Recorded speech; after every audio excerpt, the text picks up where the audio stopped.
Hi, I'm Matthew Huffman, Public Affairs Director at MCADSV, and this is Momentum, a webcast produced by your coalition, connecting advocates across our state.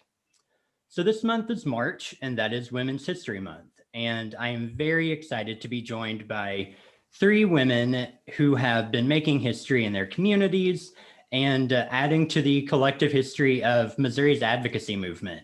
So I'm really excited to have this conversation today with Mary Ann Allen, with Susan Miller, and with Susan Kidder. So Mary Ann, Susan, and Susan, welcome, and thanks for being here. Thank you. Thank you. Yeah. Well, we're going to have a conversation today that's really kind of reflecting on your careers. The three of you are getting ready to head into a very well-deserved retirement. And so we're going to spend some time really celebrating all the work that you've done and reflecting on some things that really stand out for y'all. But to get us started, wanted to turn it over to the three of you. So for folks who are listening who might not be as familiar with where your agencies are located, the different services that you provide to your communities, I wanted to give you all a chance to brag about it. So I will turn it over to y'all. Mary Ann, do you want to get us started?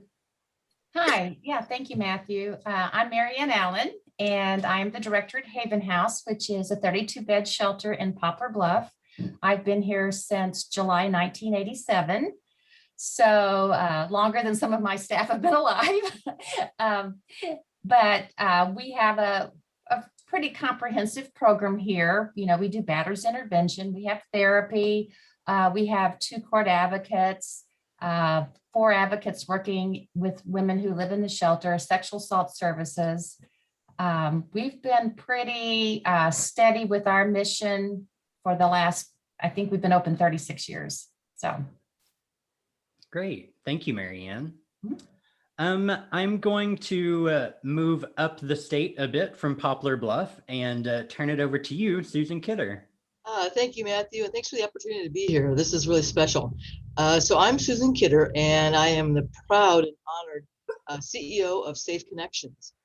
Safe Connections' work is to prevent and to end domestic and sexual violence, and we do that 3 principal ways. One is by offering the region's 24-hour crisis helpline, which also has a texting feature to it, by also providing therapy and support groups. And the third part of our core mission is to provide prevention education out in the schools with our youngsters, middle school through college, actually, all around healthy relationships, how to recognize those that are healthy and how to recognize those and depart those that are not healthy. So we want our children to know what it is to be in a safe and healthy relationship. We proudly serve 20,000 people a year, and we proudly serve everyone. We believe that everyone deserves to be safe and healthy in their relationship.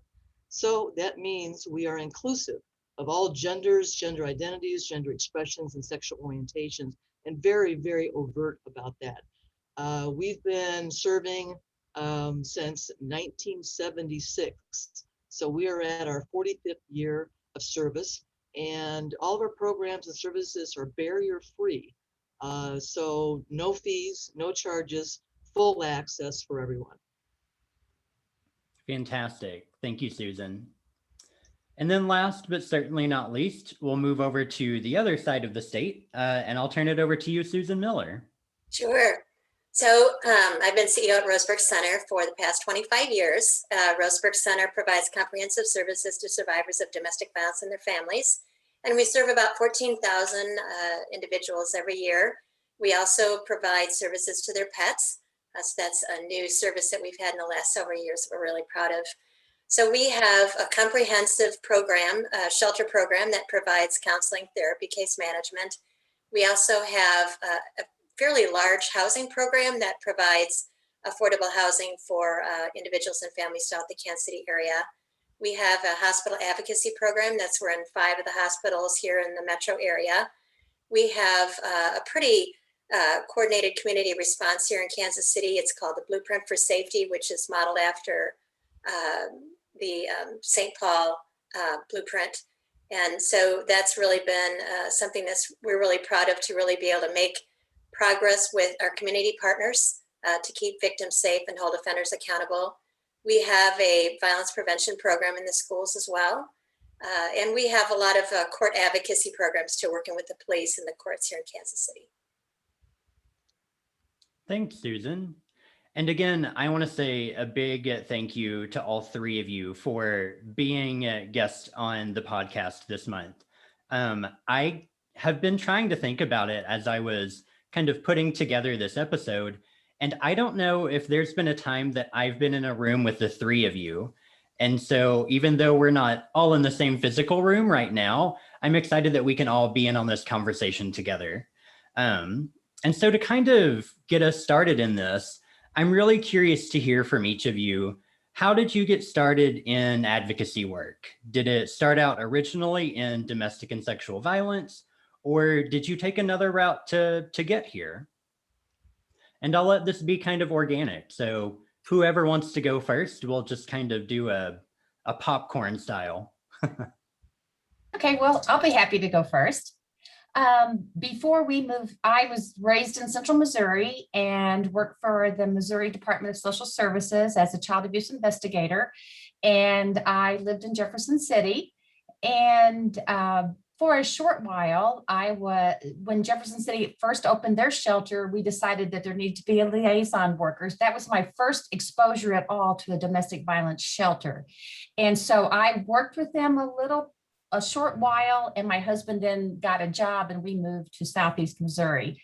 And I really got into this work because someone who was on the board of directors here knew me through working for Family Services and called and said, "We need you to come to work for us."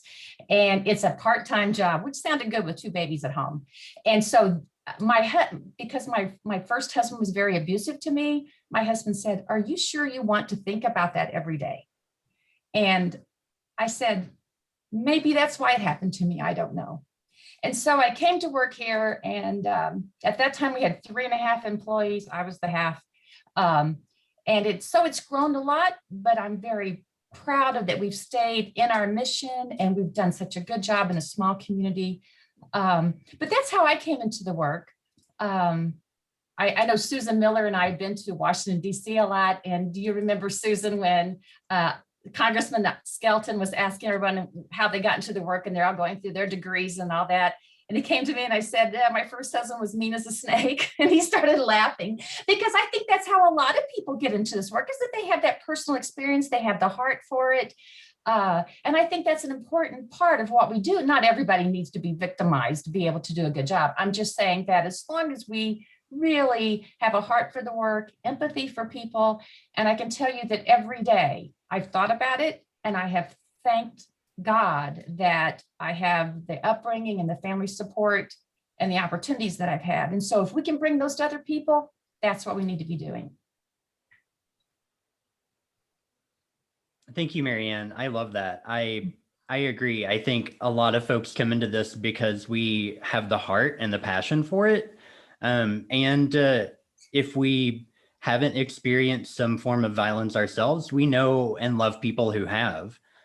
So yeah, I appreciate you sharing that too. Well, I'll turn it over to the Susans. I don't know which one of you want to follow up on that. Well, I can go ahead and get started. I really came into this work in general because I just can't stand injustice, and that I know that by being involved, you can be a part of the solution. So I have a much different history than Marianne. So I have a master's degree in social work and family therapist, and I was actually started out as a psychiatric social worker, worked for a nonprofit outside of Chicago, where I was the head of a clinical program there. And we actually started a shelter there, and it's called Groundwork. And it was very small, and that was back in the late 70s, early 80s. And then I changed careers. And part of it was because I was doing a lot of therapy myself and serving a lot of clients that were victims of domestic violence, sexual assault. And I just got to a point where I really needed to leave, change careers for a while. So I actually went into banking for 3 years. And then I realized that for-profit wasn't for me. And so then my husband and I changed our paths altogether. We moved to Florida. We bought a restaurant, and we owned a restaurant for 9 years, and then ended up moving up to Kansas City. And I looked for positions around here, and this particular job for Roseburg Center came up over and over again, and it just fit really well for me because I was so passionate about, you know, how I could use my experience in the past, that I was a business owner, which is really what being a nonprofit Yes. CEO is all about. And then being able to bring my therapy services into the workforce too. So so a little bit different than you, Marianne, but and then I've been here for 25 years. So I guess you found the right job. I did. Yeah, That's yeah, I right. agree. That's right. So, and I have yet a different path.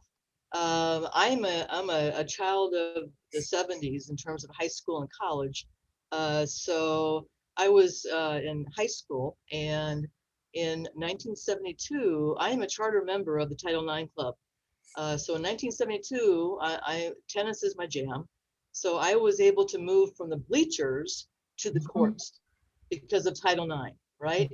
So that's when I really started thinking about like equity, equality, like how come I, as a girl at the time, was having to sit on the sideline, and all the boys get all the playtime, all the teams, all the mascot names, all that kind of stuff. And so that really kind of woke me up to the inequities that were and still exist in terms of gender and sex. So so that's where I kind of came through that path of awakening. And then in college, I was on the streets taking back the night early on. I'm an Illinois woman, born and grew up in Illinois. So I was doing that at Illinois State, at Eastern Illinois for my master's. So I was taking back the night, and I was discovering and then following my passions, which in discovery are working with people with disabilities, education, and human rights, social justice, with certainly an equity lens, with a feminist lens. So that is kind of how I traveled through my career. Safe Connections. I came here from Chicago and actually joined the organization when the organization was Women's Support and Community Services, and was proud to be part and honored and humbled to be part of our name change to Safe Connections to better reflect our belief that everyone needs to have access to these kinds of supports and services. So I've been here 14 years. I came here, what I affectionately say, BG before glasses. So my trajectory has been a bit different. And I think just the final thing I'll say is one of the things that we were able to do at my last organization in Chicago was add, it was an education-oriented organization, so we were able to add GED, adult basic ed, family literacy, English as a second language services to the domestic violence shelters in Chicago to help women survivors to have another opportunity to lift out of those situations and earn their diplomas. You know, if I could add something, Matthew, I think that's so important. And I think that's one of the coolest things about domestic and sexual violence programs around our state is that we find the things that people need and we find a way to plug those in. And you can do that without mission creep for sure. You know, you can stay true to what you're here to do, but at the same time, we have been so good everywhere across the state about, in my community, I need this, but in your community, maybe you don't. And it's been okay that we've been able to do the things that we need to do. I think that's a really neat thing about our programs across Missouri. I completely agree, Marianne. And I was thinking about that too, hearing the three of you talk about how you got into the work and just the work that your agencies do, that a huge accomplishment and a huge testament to your all's leadership is figuring out exactly what folks in your community need and then rising to that occasion and meeting it. And it might not be that you have to offer every single thing through your agency, but you know how to connect to the other people who offer it and really provide those comprehensive services that lift people up in your community. And one of the things that I think also to add to that, Matthew, is I think working with collaboratively with our other domestic violence, sexual assault partners. I know in Kansas City, we have a real strong coalition that really, we balance each other out. We talk with each other all the time. We, exchange practices and challenges. And it's been one of the most rewarding parts of my job.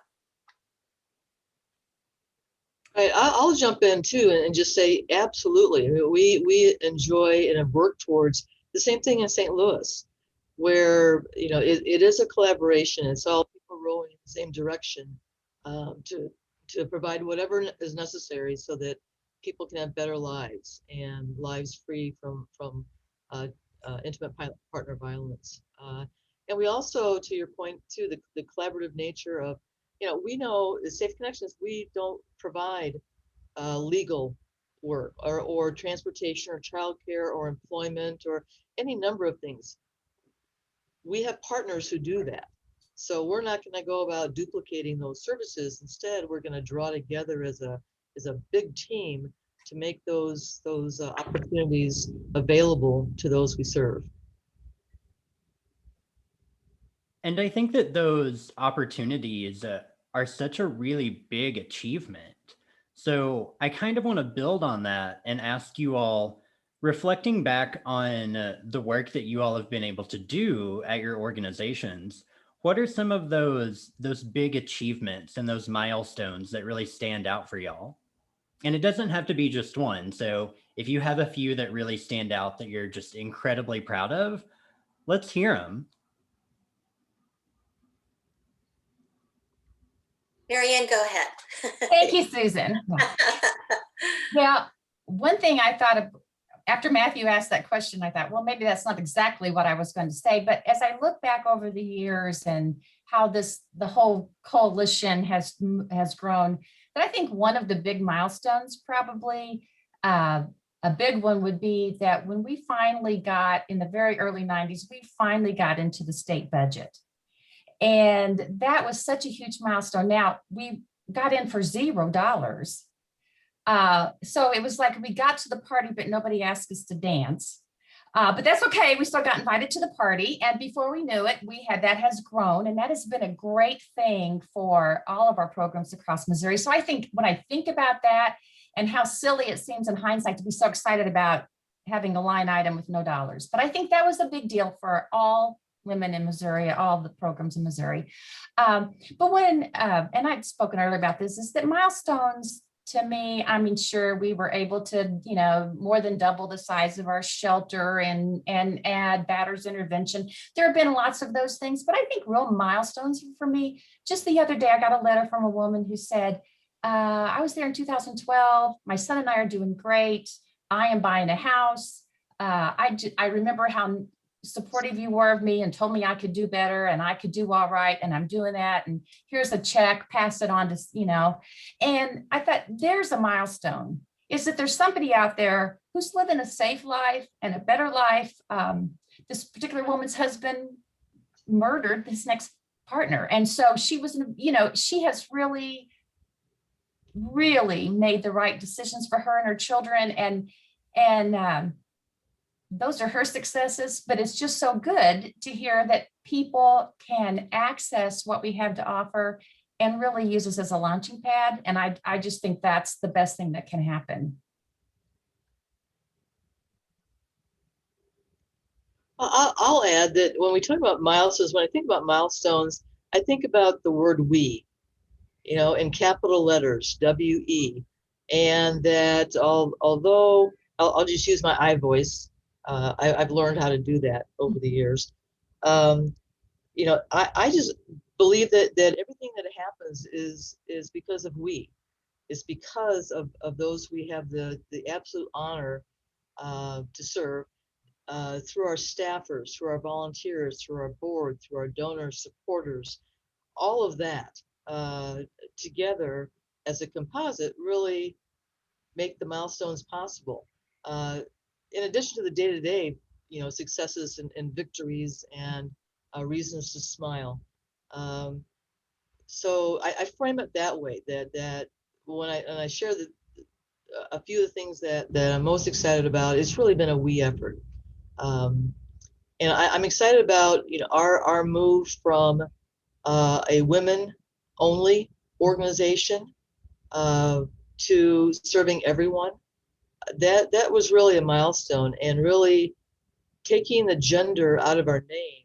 It did not exclude those who identify female or those that identify as women. It really it includes those folks as well as everyone else. And so we were able to do that to really be overt and welcoming of everyone. We added services for teens. We added our prevention education programming to college campuses and universities and trade schools all around the region. I'm particularly proud and grateful for our staffers for all the work they're doing with our text line, particularly with the pandemic. Being able to call and talk on a crisis helpline, not possible for obvious reasons. And abusers still with remote working are still in that home. If the survivor can make their way to some space, some quiet area and text, we can provide the service that way. So so Safe Connection has done some really, really cool stuff, as is have people are all around. And it's really a collective commitment to making all those things happen. And I'm so inspired to hear both of your stories. And it is so true that what makes it, what the milestones really are from the survivors themselves and hearing their stories. I do want to say a little bit personal about one thing that I felt like changed the trajectory of Roseburg Center.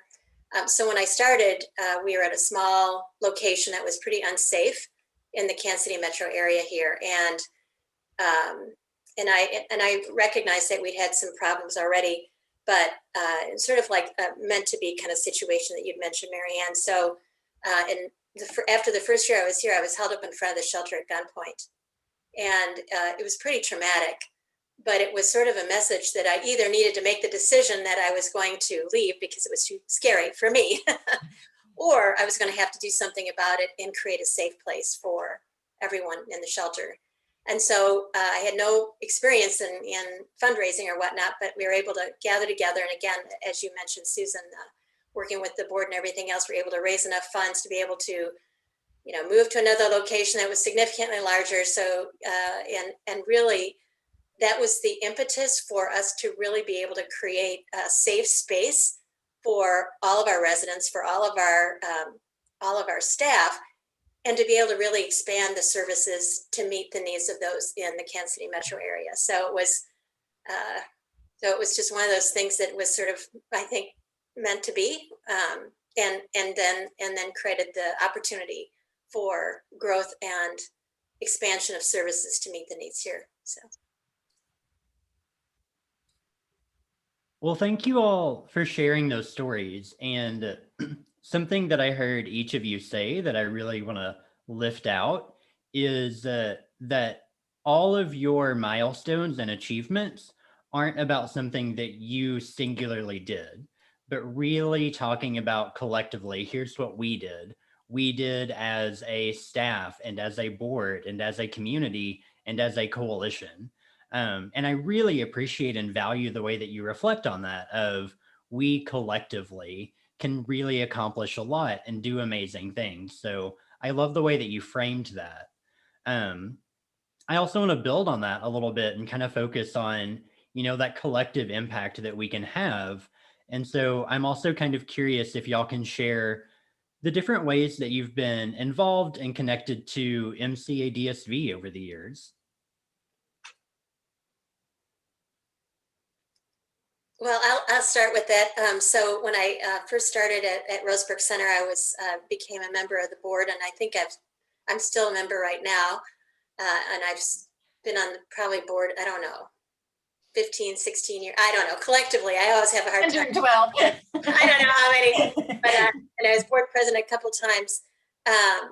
And what I have come to appreciate is the integrity of MCADSV, the quality of work, the level of advocacy, the adherence to the mission, their expertise in particular to the advocacy work that they do in the legislative matters. And I mean, Colleen is just an amazing individual and holds so much experience and stability and just a reflection of positivity for everyone in the state. I think that, all of us have experienced some pretty tumultuous times, particularly around funding and everything else. And Colleen has just really been the stabilizing force, as well as the rest of the staff that have really been helpful to move us forward in domestic violence.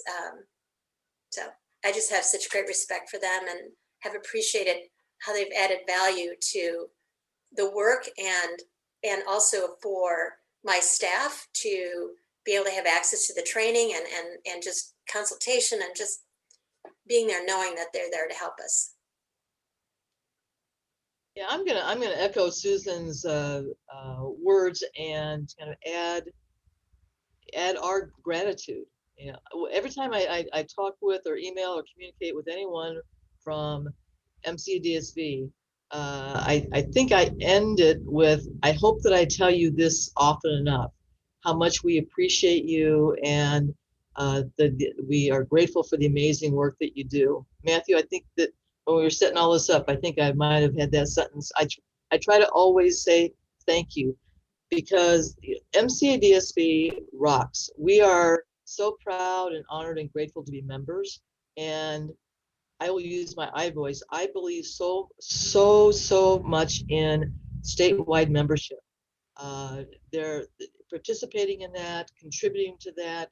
That's one of the happy checks that we produce to pay our membership dues, because the return is just enormous with advocacy, with training, with having a voice, with having expertise, with having assistance, knowing that you're going to be there with and for us every step of the way, and that you're doing it all for the right reason. And you have the heart for it, the caring for it, the compassion for it, the passion for it, and the expertise is quite a gift. And we appreciate the gift that MCADSV provides for the state.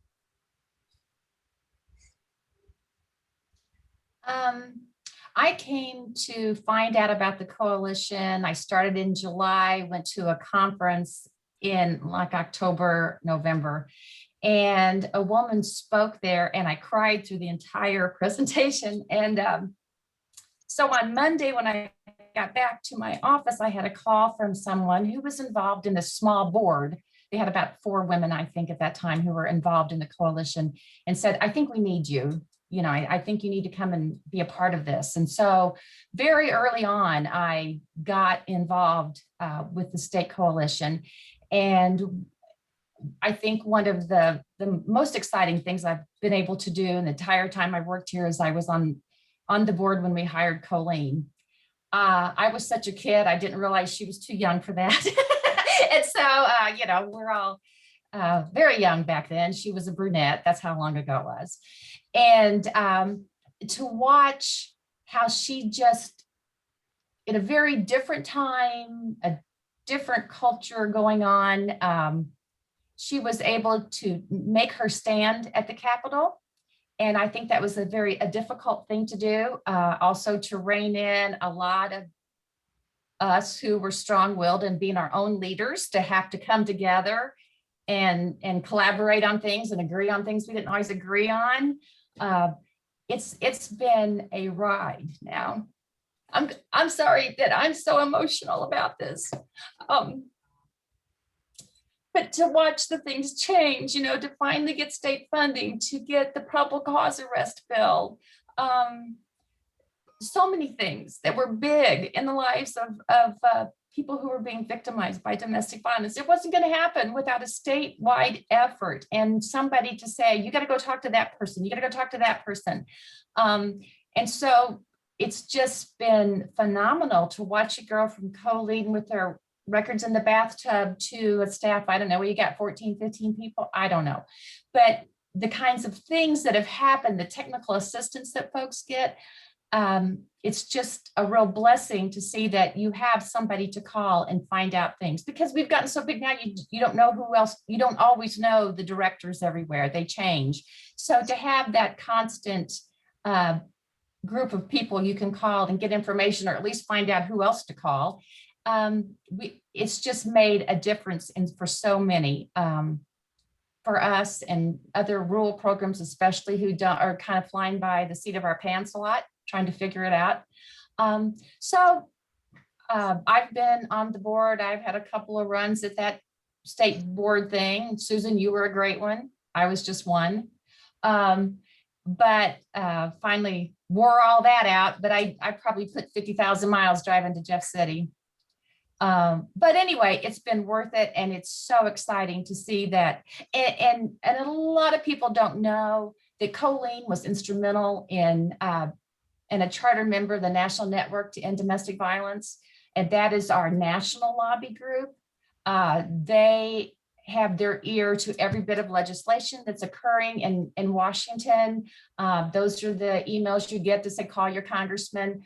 It was because of Colleen and 2 or 3 other women that's even a thing, that they saw the need. So we're just Missouri, but let me tell you something. She's been on the cutting edge of a lot. And we've been really blessed to have her as a leader. I worry about when she's gone, but I also feel like we really got a good grip on this, and we're going to continue to be leaders in this movement. Those are just some of the kindest things that y'all could have said. And it choked me up a little bit hearing that too. So Marianne, don't at all apologize for feeling like you got a little emotional, because hearing those stories makes me feel really grateful for all of the work that you all have done. And, I also want to say that we at MCADSV on staff, we serve at the pleasure of our members. And so it is the work that you all have put in since the inception of the coalition to really build us into the organization and the staff that we are now. And so it's really humbling to hear from you all about how proud of the coalition you are, because we are only able to do this work because of that support from you all. And so I just want to give that mutual respect and admiration for everything that you all have done. I also want to just kind of touch on something that Marianne, you had mentioned earlier, with you and Susan having gone to DC a couple times. I know that more than a couple times, several times. Making for VOCA dollars. Yep. Yeah. Right, Susan? Absolutely. So with you all being so involved in our public policy work, and I know the 3 of you have been really involved in public policy work from the local level in your own community up to the federal level. So I'm curious to hear from each of you, what do you think the most pressing public policy issue is for our work right now? What do we really need to be focusing energy and attention on? Well, I think that, that's a hard question to answer. And so from a bigger picture, what I am always thinking about is Violence Against Women Act. I'm always thinking about the federal level. I'm always thinking about the bigger strategic goal, because without the funding, we are limited in what we can do, period.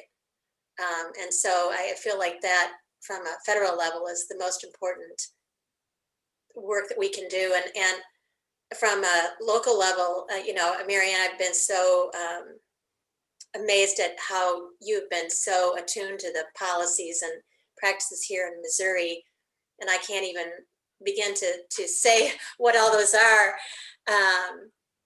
But I think the answer really is can kind of get back to the coalition, that I really look to Colleen and her staff to tell me what are the things that we need to be most concerned about. What are the things at the state level that we have ability to change, we have ability to act on, we have ability to help survivors, because she has such a good way of knowing the unintended consequences of legislation that happens that I wouldn't have known.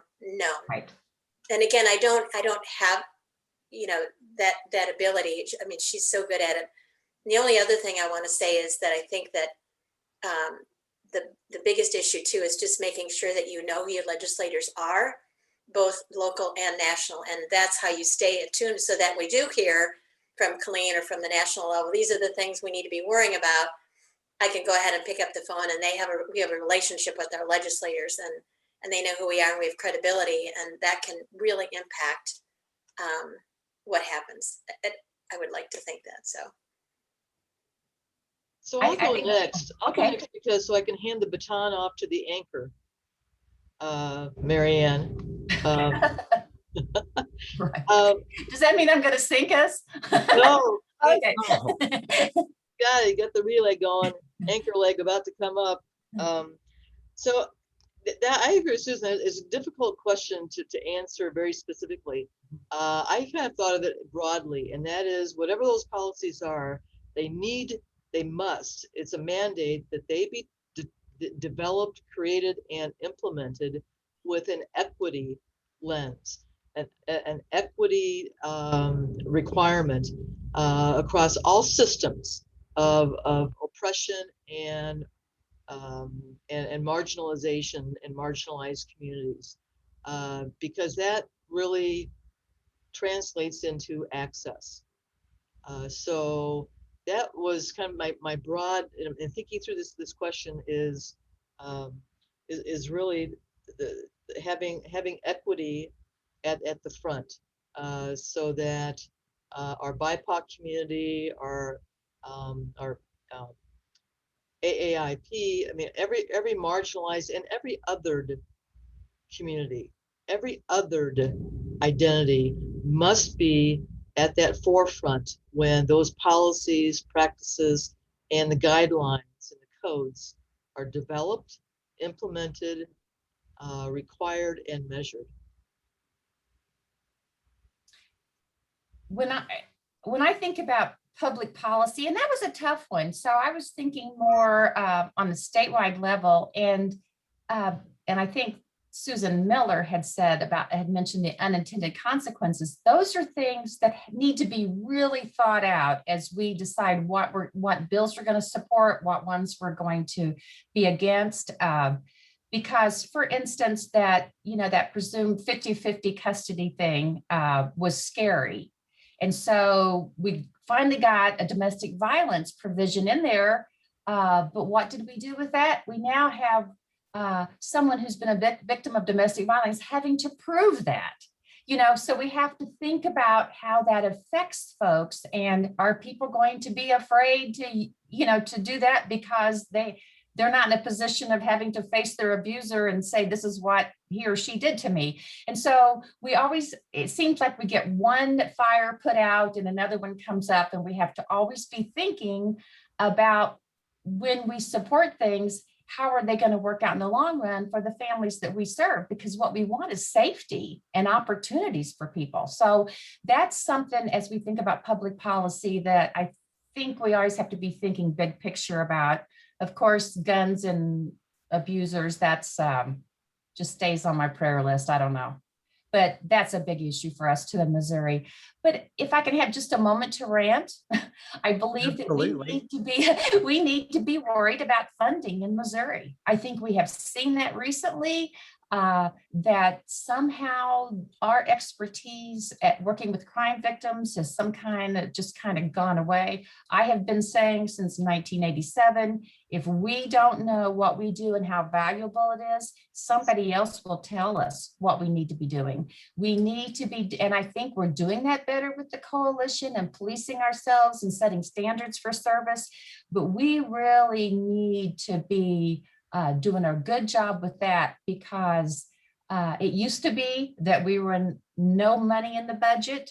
We were sneaking in on the tail end of other people's bills to get things passed. Now people are paying attention to us because let's be honest, we're the ones that got across the country, domestic and sexual violence organizations were the ones that got VOCA released so that there was more money coming. And what have we seen happen to that? We were not rewarded for that in Missouri. And so we just need to be careful and always be doing good work, looking at the big picture. I'm very concerned about our funding, because it seems like life was even easier when there wasn't as much, but now and maybe you all agree with me or not, but it's worrisome that the more there are more people at the table to get it. And so I think we just really need to understand that what we do is important. Is it brain surgery? No, maybe not, but it is very important in the lives of families and people in Missouri. And we need to appreciate that and take pride in that and not feel like it's not important, because it is. And we need to stand up for ourselves. I want to add something to that, Marianne, which is whenever you said, is it brain surgery? No, but you're absolutely right. It is life-saving and life-changing for survivors and their families in the communities that you all are serving. And I think it is really important that advocates know and own their expertise, because you all are doing really hard work, but you're doing transformative work. And so the folks doing work in communities do need to be seen as the experts on this issue and need to be recognized and compensated for that. And, thinking about something that I heard all of you say about keeping our eye on the big picture and really thinking through unintended consequences and really thinking about keeping a very intentional focus on equity and the way that equity plays out in our policy work. It reminds me of something that I've heard Colleen say a number of times over the years, which is it's not just about how a bill becomes law, but how that law affects women and children on any given Tuesday in Missouri. And I think that you all gave really good examples of, yeah, we have to pay attention to these big picture issues, but we also need to think about how these big picture issues are affecting the lives of survivors and their families in our communities that we serve. And how do we really work on preventing it so that other folks aren't going through this? So I really value that perspective that all of you kind of brought into it there. And Susan Kidder and Susan Miller, I also want to give you a chance to add in on that too, to what Marianne was saying about, own your expertise.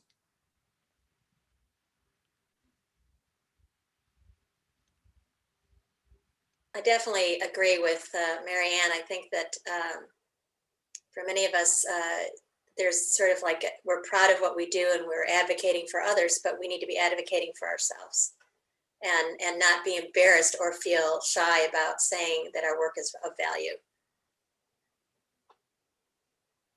Yeah, I mean, we're driven by passion, we're driven by knowing what the outcome is and what the outcome could be if we're not around. Right. And I think a part of it we should be a little bit driven by standards. We should be expecting of ourselves what is happening everywhere else. We should be buying into philosophy, of the coalition. We should be striving to do the kinds of services that really merit the funding that's coming our way. And so, we just can't be out there doing our thing anymore. We need to be showing that we know what we're doing and that we're all providing excellent services.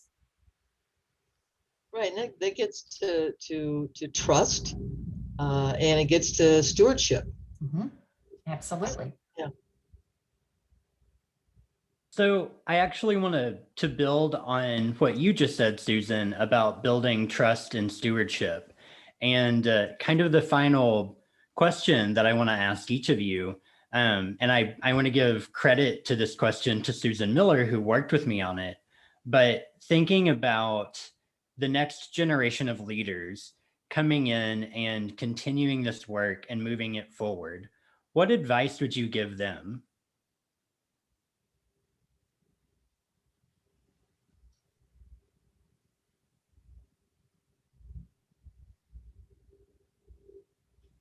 Well, one bit of advice that I would give is that while it is so important to build community partnerships, there's a difference between collaboration and collusion. And we need to be very careful in our communities. If we're all saying that we need to be seen as experts in our field, we don't need to give up what we believe to be in partnership with somebody else.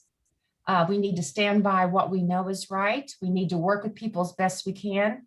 But we don't need to jump on every bandwagon that comes along, because we can lose ourselves and we can lose our mission in that. So to find, and you know, we've all been doing this for a long time. And I think that that both Susans can agree with me is that you can stand your ground. You can stand for what you believe and still have good community partnerships.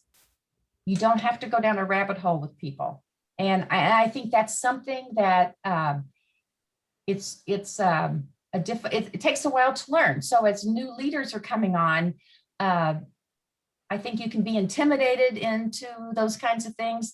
But if it doesn't feel right, it's probably not right for your organization. So people will respect you if you say, this is why I can't agree to do this project with you or whatever, because I feel like it's, you know, it does not respect the people I serve. It does not meet our mission.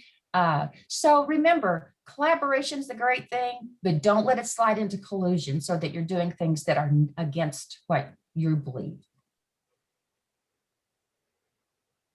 What I'll say is I'll use a phrase that I heard early in my career. So I don't have enough brain cells to retain who said it. So it's leadership is not a position, it's an action. So I can speak for Safe Connections. We have nearly 50 leaders on staff.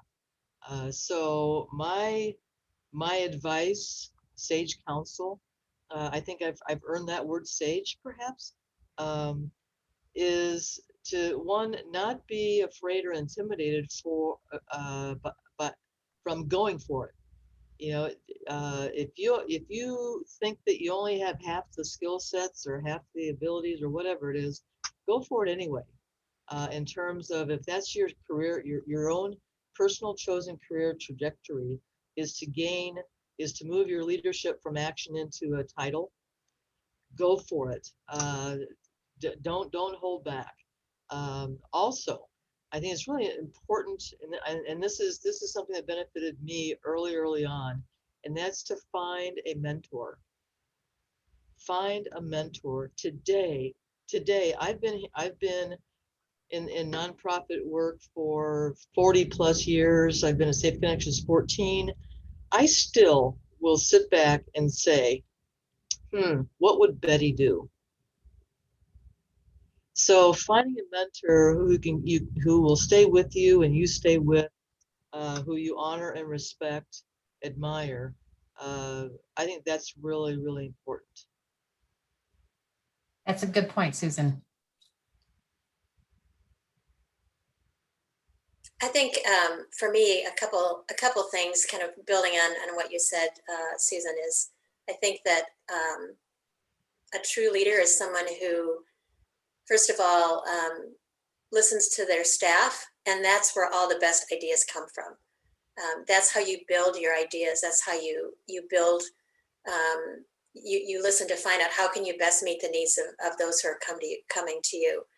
I think another thing is really having a really good understanding of trauma-informed services so that you can frame all of your work based on that and having the best knowledge possible of how, again, you can meet the needs of the survivors that come to you.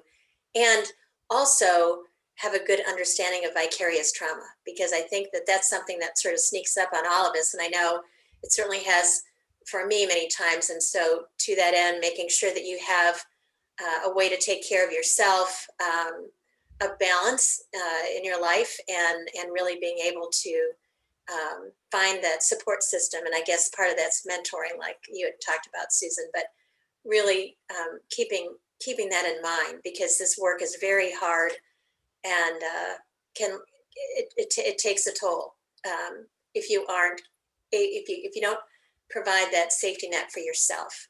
So I think those are some key things, and also, again, kind of reiterating what you said, Susan, too, is really a can-do attitude, that no matter what happens in front of you, you have this can-do attitude and you can find a solution, because I think that's really what the field of domestic violence has been all about, is that we started out, small, recognizing what was really going on, and then changing. I mean, we've changed the world. We've changed the way things have happened. And I think having that can-do attitude is everything. So. I'd like to add too, for those who are leaders as advocates, if you're thinking about stepping up into a role that says you're the leader, don't kid yourself. It's running a business. Oh, yeah. I think that's important that we look at it that way. Yep. If we don't take it seriously, nobody else is going to. But it has moved from, I was taking people to court, till now I'm trying to, manage a budget and staff and all of that. And so being a leader of an organization, it's absolutely running a business. So Yes. while there are rewarding parts of it, there are parts of it that can be not as much fun. Or you all might love all of that, but it's not my favorite part. I think that is a really good point, though, and I really appreciate you sharing these words of wisdom and just your expertise that you have to share. Nonprofits are still businesses, and so a big part of this work is making sure that organizations are in a good financial and stable place, that staff have support and care both through salary and benefits and supervision and support, because being able to make sure your organization is in a good place means all the folks who you're working alongside are in a good place and can bring their full selves to work. Right. So Susan, I also really appreciate you mentioning just paying attention to vicarious trauma and being really aware of when you're carrying that around too. So yeah, I just wanted to say thank you for sharing those words of wisdom, because you all have done such transformative work in your organizations. And yeah, like you all were saying, for new leaders coming into the work, stepping into this new role, it is really different, right? Putting yourself into a leadership position, having to think about budgets and funding and thinking about insurance for your building. That's not exactly the most glamorous parts, but they are really vital to your organization. Well, I normally end the webcast by asking kind of a lighthearted and sort of on topic but off topic question.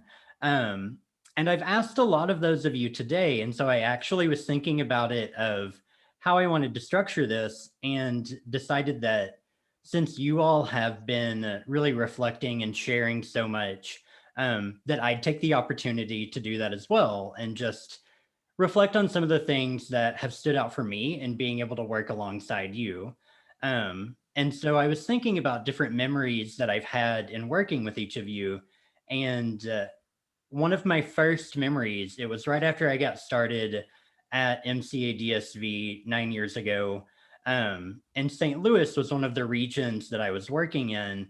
And so we were at a regional meeting, and Susan, we were in the basement of Safe Connections. And before the meeting got started, you came up and shook my hand and introduced yourself. And that just really meant a lot that you would take the time to do that. And similarly, Susan Miller, you did that whenever I first visited Rose Brooks. And Mary Ann, I really vividly remember the first Leadership Institute that I was at, and you and I were in a work group together, and just having like real quick back and forth conversations with you.